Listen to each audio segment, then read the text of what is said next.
हाँ जी बच्चों, last time हमने kinetics of second order reaction हमने डिस्कस किया था। और सेकंड ऑर्डर रिएक्शन के दो केसेस थे। एक केस था जिसमें रिएक्टेंट की इनिशियल कंसंट्रेशन सेम होती है, और दूसरा केस था जिसमें रिएक्टेंट की इनिशियल कंसंट्रेशन एक दूसरे से डिफरेंट होती है।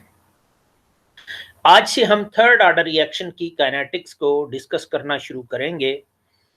थर्ड ऑर्डर रिएक्शन से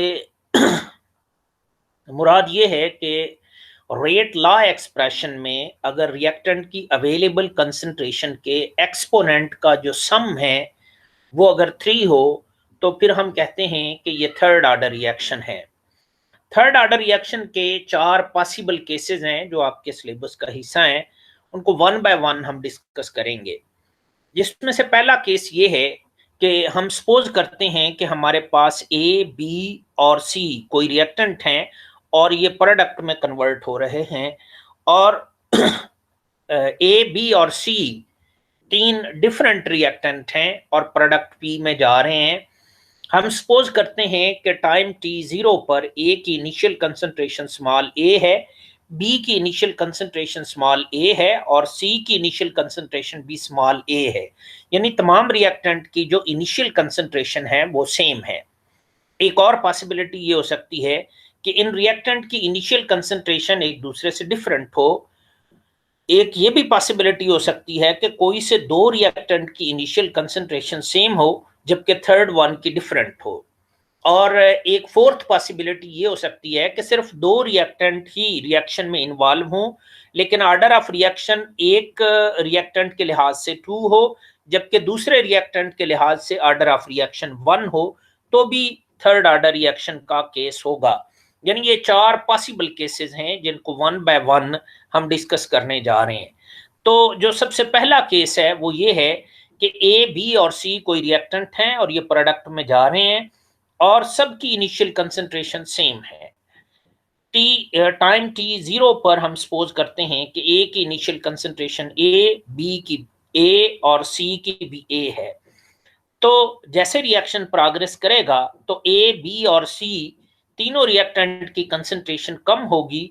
हम सपोज करते हैं कि टाइम टी पर ये कम होकर ए की अवेलेबल कंसंट्रेशन ए माइनस एक्स हो जाती है, बी की अवेलेबल कंसंट्रेशन भी ए माइनस एक्स हो जाती है और सी की अवेलेबल कंसंट्रेशन भी ए माइनस एक्स हो जाती है।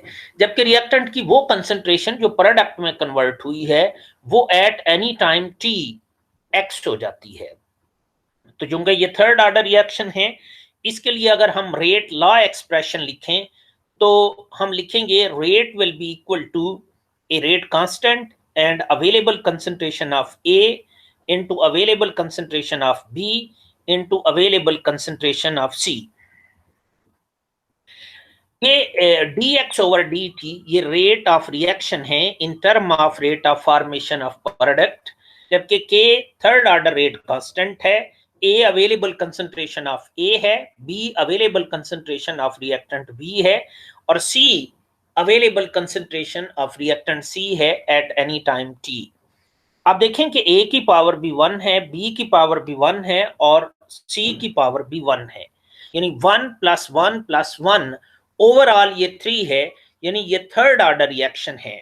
और ऑर्डर ऑफ रिएक्शन की हमने यही डेफिनेशन की थी कि रेट लॉ एक्सप्रेशन में रिएक्टेंट की अवेलेबल कंसंट्रेशन के एक्सपोनेंट का सम ऑर्डर ऑफ रिएक्शन कहलाता है। गोया कि इस केस में order of reaction with respect to A 1 है, order of reaction with respect to B भी 1 है, order of reaction with respect to C भी 1 है, ओवरऑल ऑर्डर ऑफ रिएक्शन 3 है। ये जो के है ये रेट कांस्टेंट है और ये third order reaction rate constant है। इसके यूनिट यहीं से निकाले जा सकते हैं जो कि dm6 पर मोल स्क्वायर पर सेकंड आएंगे। अगर आप रेट के यूनिट इधर लिखें, ए, बी और सी की मोलर कंसंट्रेशन के यूनिट लिखें, तो आप के यूनिट निकाल सकते हैं जो कि dm6 पर मोल स्क्वायर पर सेकंड होंगे।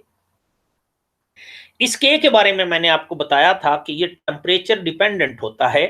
एक पर्टिकुलर रिएक्शन के लिए पर्टिकुलर कंडीशन पर ये कांस्टेंट होता है, जबकि रिएक्शन कंडीशन वेरी करने से के की वैल्यू वेरी कर सकती है और डिफरेंट रिएक्शन के लिए भी के की वैल्यू डिफरेंट होती है, जबकि के according to Arrhenius equation temperature का फंक्शन है और टेम्परेचर के इंक्रीज करने से ये एक्सपोनेंशियली इंक्रीज करता है। और इसकी डेफिनेशन यहीं से निकाली जा सकती है। अगर मैं ए, बी और सी की ये जो मोलर कंसंट्रेशन है इसको मैं यूनिटी कर देता हूं तो जो के है वो dx ओवर dt के इक्वल आ जाएगा। यानी के से मुराद रेट ऑफ रिएक्शन की वो वैल्यू है जब available concentration of all reactant equal to unity हो जाती है। मैंने कहा कि ए, बी और सी की जो अवेलेबल कंसंट्रेशन है वो a माइनस एक्स है, लिहाजा ए की अवेलेबल कंसंट्रेशन को a माइनस एक्स से रिप्लेस कर दें, बी की अवेलेबल कंसंट्रेशन को भी a माइनस एक्स से रिप्लेस कर दें और सी की अवेलेबल कंसंट्रेशन को भी a माइनस एक्स से रिप्लेस कर दें। चूंकि बेस एक जैसे हैं तो मल्टीप्लाई करते वक्त एक्सपोनेंट ऐड हो जाते हैं, लिहाजा ये k into a minus x raise to power 3 हो जाएगा। ये मैथमेटिकल एक्सप्रेशन डिफरेंशियल इक्वेशन है और ये variable separable first order differential equation है। डिफरेंशियल इक्वेशन का ऑर्डर 1 है क्योंकि फर्स्ट डेरिवेटिव इसमें इन्वॉल्व है, जबकि ऑर्डर ऑफ रिएक्शन इस केस में 3 है। इसमें वेरिएबल कौन कौन से हैं? x और t इसमें वेरिएबल हैं। ऐसी डिफरेंशियल इक्वेशन को सॉल्व करने का तरीका ये होता है कि पहले वेरिएबल को सेपरेट किया जाता है और फिर इसको इंटीग्रेट कर दिया जाता है। ऐसा करने के लिए मैं पहले वेरिएबल सेपरेट करता हूं, यानी a minus x raise to power 3 को इस साइड पर ले जाएं तो ये डिनोमिनेटर में आ जाएगा, dt को आप इधर ले जाएं तो ये k इंटू dt हो जाएगा और इसको इंटीग्रेट कर दें। इंटीग्रेट करने का मतलब ये है कि मैंने इंटीग्रल इसके ऊपर अप्लाई कर दिया है। अब ये इंटीग्रल ऑफ dt को इंटीग्रेट करना तो आसान है, आप जानते हैं कि इंटीग्रल ऑफ dx जो है वो x plus constant of integration c होता है, जबकि इसको इंटीग्रेट करने के लिए हम इसको थोड़ा रीअरेंज करते हैं, यानी a minus x raise to power 3 ये डिनोमिनेटर में था, इसको मैं नीचे से ऊपर ले गया हूं तो इसके एक्सपोनेंट का साइन बदल गया। फिर मैंने क्या किया है कि मैंने यहां पर भी माइनस लगाया है और मैंने यहां पर भी माइनस लगाया है। ये माइनस इंटू माइनस वही प्लस हो जाएगा, यानी जस्ट मैंने इस ऊपर वाले एक्सप्रेशन को थोड़ा सा रीअरेंज किया है। ये मैंने रीअरेंज क्यों किया है कि मैं यहाँ फार्मूले की रिक्वायरमेंट पूरी करना चाहता हूं। यानी मैं ये जानता हूं कि अगर इस पावर को छोड़कर इस अंदर वाले फंक्शन का डेरिवेटिव इसके आगे मौजूद हो तो इसको इंटीग्रेट करते वक्त इसके एक्सपोनेंट में एक ऐड हो जाता है और वही इसका डिनोमिनेटर बनता है। तो a माइनस एक्स का अगर मैं डेरिवेटिव लेता हूं तो a का डेरिवेटिव कांस्टेंट है, 0 होगा, जबकि माइनस माइनस रहेगा और x का derivative with respect to x 1 होगा। यानी अगर मैं a माइनस एक्स का डेरिवेटिव लेता हूं तो वो आंसर -1 आएगा, वो इसके आगे मौजूद होना चाहिए, तब इस पर जो इंटीग्रेशन का पावर रूल है वो अप्लाई किया जा सकता है। इसलिए मैंने यहां -1 किया और इस -1 को खत्म करने के लिए मैंने इधर भी माइनस लगाया है। तो अब इंटीग्रेशन का रूल ये है कि अगर पावर को छोड़कर अंदर वाले फंक्शन का डेरिवेटिव उसके आगे मौजूद हो तो उसको इंटीग्रेट करते वक्त उसकी पावर में एक ऐड करेंगे और वही पावर उसका डिनोमिनेटर बनेगी। तो मैंने सेम यही किया है कि -3 + 1 हो जाएगा और यही पावर इसके डिनोमिनेटर में आ जाएगी। जबकि ये तो मैं जानता हूं कि इंटीग्रल ऑफ dt ये kt plus constant of integration c आएगा, तो ये -3 + 1 -2 रहेगा, ये -2 और ये वाला माइनस है ये प्लस हो जाएगा, ये a माइनस एक्स की पावर -2 रहेगा, ये a माइनस एक्स की पावर -2 को ऊपर से नीचे लाएंगे तो इसके एक्सपोनेंट का साइन बदल जाएगा। यानी गोया कि इसका जो आंसर बनेगा वो 1/2a माइनस एक्स स्क्वायर बनेगा is equal to kt plus constant of integration. आप जानते हैं कि कांस्टेंट ऑफ इंटीग्रेशन की वैल्यू निकालना आप सीख चुके हैं और आप ये जानते हैं कि कांस्टेंट ऑफ इंटीग्रेशन c की वैल्यू इनिशियल कंडीशन यूज करके निकाली जा सकती है। इनिशियल कंडीशंस भी आप जानते हैं कि जब t 0 था तब रिएक्टेंट प्रोडक्ट में कन्वर्ट नहीं हुए थे, यानी x की वैल्यू 0 थी। ये when t is equal to 0 then x is equal to 0, ये कंडीशन आप ऊपर यहां पर अप्लाई कर दें। जहां t है वहां 0 कर दें, जहां x है वहां 0 कर दें। ये t 0 हो जाएगा तो ये वाली टर्म 0, ये x 0 हो जाएगा तो ये 1/2a रेज टू पावर 2 रहेगा। तो ये वाली टर्म 0 हो जाएगी तो c की वैल्यू आएगी 1/2a²। c की ये वाली वैल्यू जो आपने यहां से निकाली है, ये इस एक्सप्रेशन में यहां पर पुट कर दें। अगर आप c की वैल्यू उधर पुट करते हैं तो ऊपर वाला एक्सप्रेशन यूं बनेगा, यानी c की जगह पर मैंने 1/2a² की वैल्यू पुट कर दी है। मैंने दोनों साइड पे 2 से मल्टीप्लाई कर दिया है। यहां 2 से मल्टीप्लाई करेंगे तो ये 2 और ये वाला 2 कैंसिल हो जाएगा, इधर 2 रहेगा। यहां 2 से मल्टीप्लाई करेंगे तो ये 2 डिवाइडेड बाय 2 कैंसिल हो जाएगा, तो फिर ये वाला एक्सप्रेशन आएगा।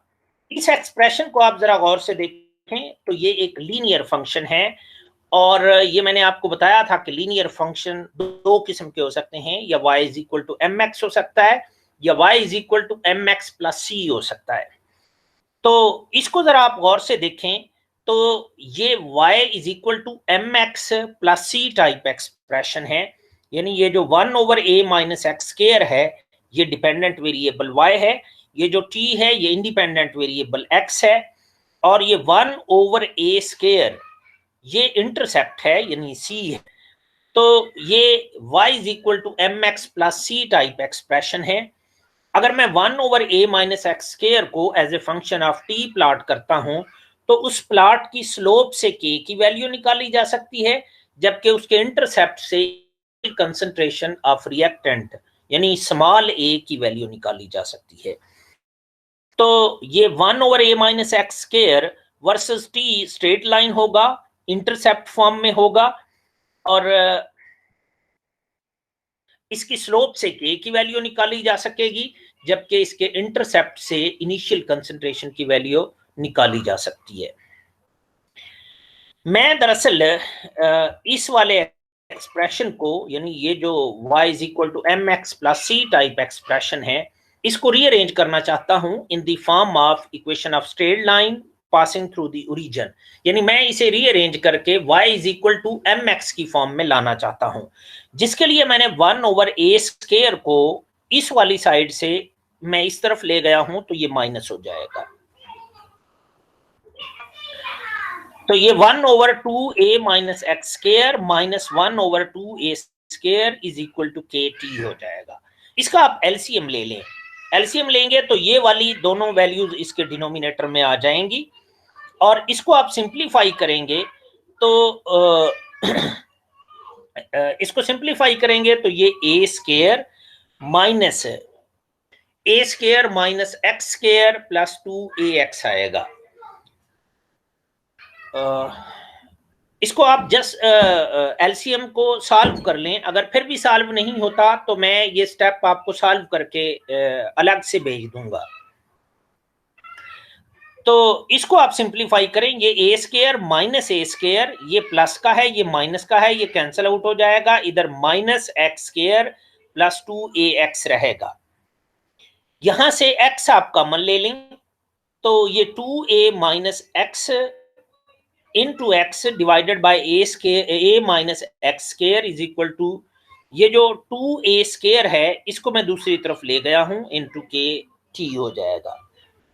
इस एक्सप्रेशन को आप जरा गौर से देखें तो ये वाला जो एक्सप्रेशन है ये इक्वेशन ऑफ स्ट्रेट लाइन है पासिंग थ्रू द ओरिजिन, जिसमें ये एज ए होल ये वाली जो क्वांटिटी है ये डिपेंडेंट वेरिएबल y है, ये जो t है ये इंडिपेंडेंट वेरिएबल x है, जबकि 2a² इंटू k ये इस प्लॉट की स्लोप है। तो स्लोप से k की वैल्यू निकाली जा सकती है, लेकिन इस मेथड से k निकालने के लिए आपको रिएक्टेंट की इनिशियल कंसंट्रेशन यानी a की वैल्यू चाहिए होगी, आपको रिएक्टेंट की वो कंसंट्रेशन भी चाहिए होगी जो प्रोडक्ट में कन्वर्ट हुई है यानी x की वैल्यू भी चाहिए होगी, और a माइनस एक्स यानी रिएक्टेंट की available concentration at any time t वो वैल्यू भी चाहिए होगी, तब आप k की वैल्यू निकाल सकते हैं। और ये k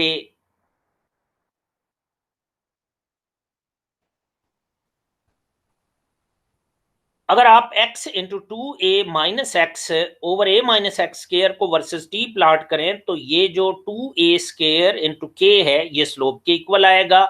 अगर आप k निकालना चाहते हैं तो ये टू ए स्केयर को स्लोप पर डिवाइड करेंगे तो आप k की वैल्यू निकाल सकते हैं। अगर आप k के यूनिट निकालना चाहते हैं तो आप इस एक्सप्रेशन को रीअरेंज करें और यहां से k निकाल लें, यानी k को इधर रहने दें और बाकी सब कुछ दूसरी साइड पर ले जाएं तो फिर ये वाला एक्सप्रेशन यूं बनेगा। तो ये x over two a minus x over a minus x square ये जो वैल्यू है ये डायमेंशन लेस है। आप ए स्केयर और t के यूनिट इधर पुट करें तो k के यूनिट निकाले जा सकते हैं जो कि of course dm square dm6 पर मोल स्केयर पर सेकंड आएंगे। और ये कि आप हाफ लाइफ पीरियड का एक्सप्रेशन थर्ड ऑर्डर रिएक्शन के लिए निकाल सकते हैं। हाफ लाइफ पीरियड को मैंने डिफाइन किया था और वो डेफिनेशन ये थी कि इससे मुराद वो टाइम है जब रिएक्शन 50% तक हो जाता है, या इससे मुराद वो टाइम है जब 50% रिएक्टेंट प्रोडक्ट में कन्वर्ट हो जाते हैं, या इससे मुराद वो टाइम है जब रिएक्टेंट की अवेलेबल कंसंट्रेशन रिएक्टेंट की इनिशियल कंसंट्रेशन के हाफ के इक्वल हो जाती है, या इससे मुराद वो टाइम है जब रिएक्टेंट की वो कंसंट्रेशन जो प्रोडक्ट में कन्वर्ट हुई है वो रिएक्टेंट की इनिशियल कंसंट्रेशन के हाफ के इक्वल हो जाती है। मैं यही वाली डेफिनेशन अप्लाई करने लगा हूं कि जब x की वैल्यू a/2 हो जाए तब जो रिएक्शन टाइम लेगा वो उसका हाफ लाइफ पीरियड कहलाएगा। तो आप यूं करें कि जहां x है वहां a/2 कर दें या 0.5a कर दें, और जहां t है वहां t हाफ कर दें, तो हाफ लाइफ पीरियड की वैल्यू निकाली जा सकती है। मैंने ऐसा ही किया है, जहां x था वहां 0.5a कर दिया है या हाफ a कर दिया है, और जहां t था वहां t हाफ कर दिया है। तो इसको आप सिंप्लीफाई करें तो हाफ लाइफ पीरियड का जो एक्सप्रेशन है वो ये आएगा 3/2 के ए स्केयर। ये जो 3/2 के ए है ये कांस्टेंट है। It means half life period for third order reaction is inversely proportional to the square of initial concentration of reactant. तो ये थर्ड ऑर्डर रिएक्शन का एक केस था। बाकी केसेस हम आने वाले लेक्चर में डिस्कस करेंगे।